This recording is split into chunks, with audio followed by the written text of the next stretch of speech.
4 నెలలు కష్టపడితే కానీ ఈ పంట చేతికి వస్తుందో రాదో తెలీదు.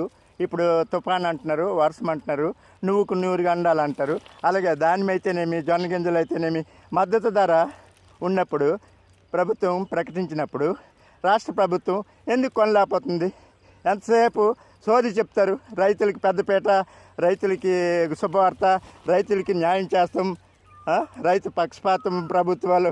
ఇవి బిల్డప్లు కాదు, చేసి చూపించాలి.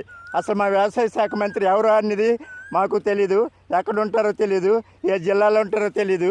మరి ఇదంతా మేము గ్రీవెన్స్లో పెట్టాము, తర్వాత ఏఓ గారికి చెప్పాము, కలెక్టర్ గారికి చెప్పాము. ఎందుకు చొరవ తీసుకోవట్లేదు అంటే ఆత్మహత్యలు చేసుకోవాలా? మేము పెట్టుబడి కూడా రాకపోతే ఎందుకండి? 1180 రూపాయల ధాన్యము ఎంత? 84 కేజీలట, 1180 రూపాయలు. మరి పెట్టుబడి రావాలి కదా, రావట్లేదు. మేము ఒక బస్తా పండించడానికి 4000 అవుతుంటే 1100 కొంటే రైతులు ఎలా బతకాలండి? ఇది అర్థం చేసుకుంటున్నారా ఈ మినిస్టర్లు అయితేనేమి, ఎమ్మెల్యేలు అయితేనేమి, కలెక్టర్లు అయితేనేమి?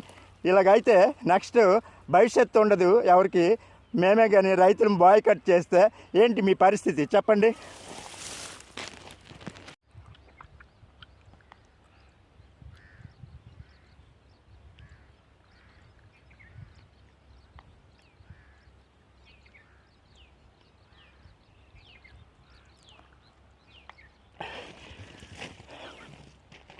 లీటర్ బాటిల్ ఖాళీ అయిపోయింది. అంటే ఎంత దాహము! ఎండలో పనిచేస్తే మళ్ళీ అది 1 గంట నుంచి 5 వరకు 6 వరకు చేయాలండి. మా రైతుల బాధలు ఈ రకంగా ఉన్నాయి. మీరేమో ఏసీల్లో కూర్చొని రైతుల గురించి పట్టించుకోవట్లేదు.